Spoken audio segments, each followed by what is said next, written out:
एक clip print वाला क्या करेंगे बताइए।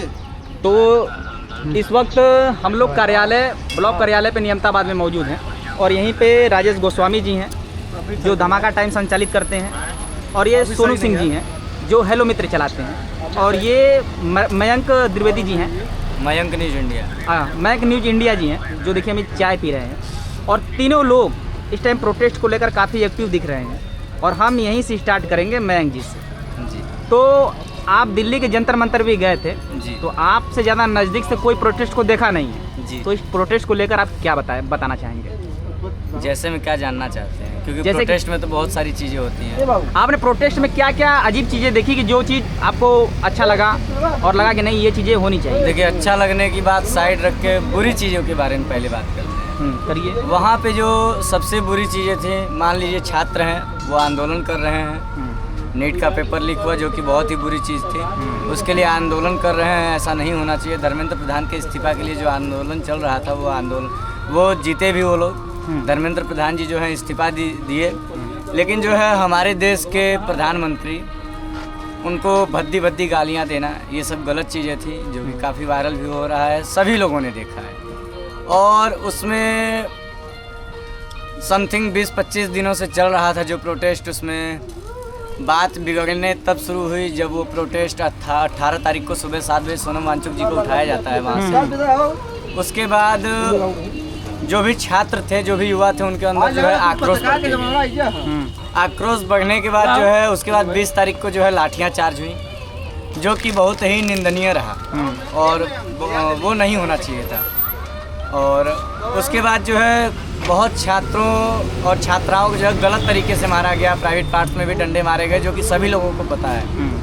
उसके बाद जो है चलते गया सब कुछ, जो है लाठीचार्ज नहीं करना चाहिए। उसके बाद जो है हमारी जीत भी हुई, धर्मेंद्र प्रधान जी जो है इस्तीफा भी दिए। लेकिन मैं यही कहना चाहूँगा किसी भी नेता को, किसी भी मंत्री को सब कुछ है, अगर वो गलत भी कर रहे हैं उनको जो है स्पष्ट रूप से हम बोल सकते हैं, लेकिन गलत तरीके से उन्हें बोलना, जो कि गाली देना, ये हमारा जो है उचित नहीं है। तो आगे बात करिए आप। चलिए सोनू जी, आप क्या कहना चाहेंगे प्रोटेस्ट के बारे में? सबसे पहला तो ये कि एंटी इनकम्बेंसी का असर दिख रहा है मोदी जी के खिलाफ।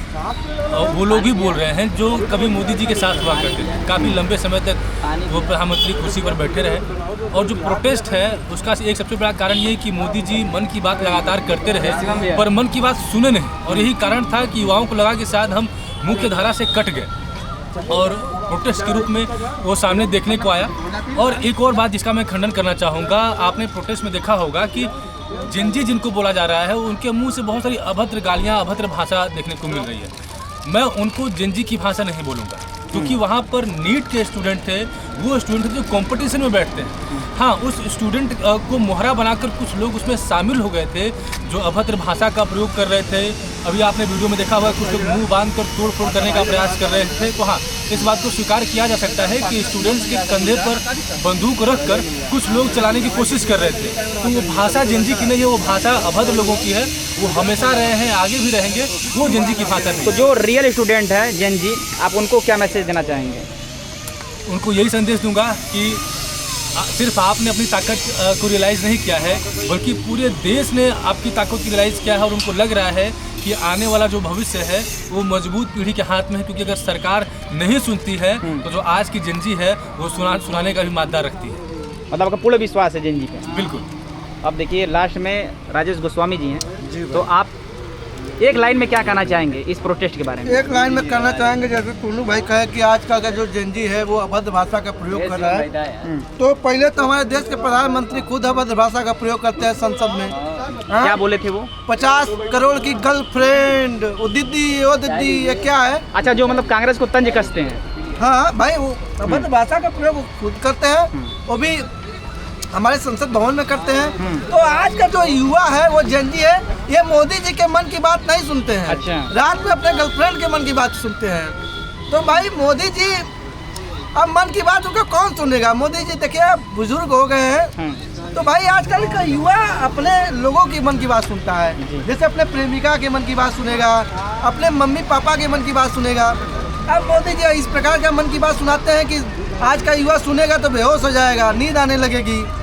और आज का युवा चाहता है कि भाई रोजगार मिले। बेरोजगार युवा हैं, घर पर बैठ कर क्या करेंगे, इसीलिए सोचा कि चले जंतर मंतर पर प्रोटेस्ट करें, कुछ तो सही हो जाएगा। आप पत्रकार के नज़रिए से इस प्रोटेस्ट को किस नज़र से देख रहे थे, या फिर क्या कहना चाहेंगे? जनता मोदी जी के सरकार के नाक तक पहुंच गई है, छात्र पहुंच गए थे, इसलिए बैकफुट पर सरकार आ गई, इसलिए इस्तीफा देना पड़ा। और इसलिए इस्तीफा देना पड़ा कि ऐसा न हो कि कहीं नेपाल वाली स्थिति बने, हमको सब दौड़ा कर मारे और जो कुर्सियां है वो उखड़ जाए। अच्छा। तो इस बात का डर था और इसीलिए सोचा कि चलो एक मंत्री का इस्तीफा दिलवा दो, बाकी हमारी कुर्सी सलामत बची रहे। चलिए, अच्छा, ठीक है। ये देखिए विचार सभी लोगों का था। इधर भी पत्रकार बंधु हैं।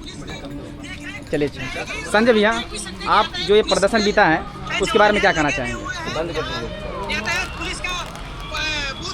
देखिए, जो ये प्रदर्शन बीता है उसमें युवाओं की जीत तो हुई है, लेकिन कुछ चीज़ों को लेकर मैं भी आपत्ति जताता हूँ कि देखिए जेनजी हैं, जेनजी देश के भविष्य हैं, लेकिन अपनी बातों पे या फिर अपने जो मुंह से जो बातें निकाल रहे हैं उस पर संयम रखने की ज़रूरत है, तभी तो वो भविष्य कहलाएंगे। क्योंकि उनके नीचे के भी जो छोटे बच्चे हैं, जो स्कूली बच्चे हैं, वो अगर वो इन वीडियो को देखेंगे भविष्य में भी अपने, तो क्या सीखेंगे उनसे। तो मैं इस आंदोलन से एक ही चीज़ कहूँगा कि आंदोलन अच्छा रहा और युवाओं की जीत भी हुई, लेकिन आप अपने जवान पे संयम रखें, ताकि आगे अगर कभी जेनजी या फिर युवा अगर आंदोलन करें तो आपसे सीखें, ना कि आपकी बुराई करे कोई या फिर कहीं आपकी बुराई हो।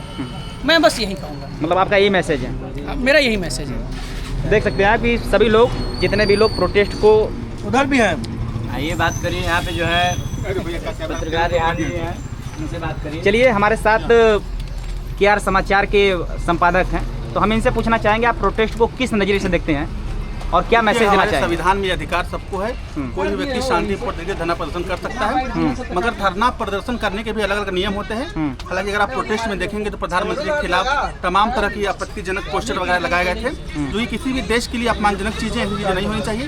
हालांकि जो प्रधान देश का होता है वो देश के व्यक्तियों की विचारधारा होता है, उसके खिलाफ अलग अलग तरीके से पोस्टर, गंदी गंदी तमाम चीज़ों की बातें की गई, ये सब गलत, इस पोस्टर में सब नहीं होना चाहिए। तो आप देश के जेनजी को क्या मैसेज देना चाहेंगे कि वो किस प्रकार से अगर आगे प्रदर्शन करें तो कैसा करें? ये प्रदर्शन अगर आगे होता है वो शांतिपूर्ण तरीके से प्रदर्शन होना चाहिए और कोई भी अपमानजनक बातें नहीं होनी चाहिए। हालांकि संविधान सबको अधिकार देता है, मगर संविधान ये भी कहता है किसी के व्यक्ति पे व्यक्तिगत हमला नहीं कर सकते। तो एक सवाल ये भी है कि जैसे कि पुलिस प्रशासन द्वारा लेडीजों को मारा गया, कपड़े तक फाड़े गए, तो इस पर क्या कहना चाहेंगे? ये बहुत ही गलत है। सरकार लगातार ये दावा करती है कि महिला शक्ति, महिला वंदन, तमाम तरह की बातें होती है, और उन्हीं के लोग अगर महिलाओं पर इस तरह का अत्याचार करते हैं ये संविधान के खिलाफ। तो मतलब आप ये मानते हैं कि पहले संविधान की धज्जियां प्रशासन की तरफ से भी उड़ाई गई?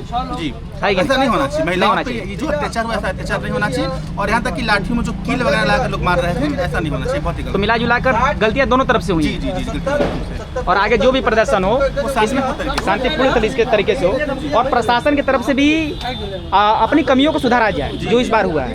बाकी देखिए, दोनों हाथ से बचती, ताली हाथ से बचती नहीं कभी।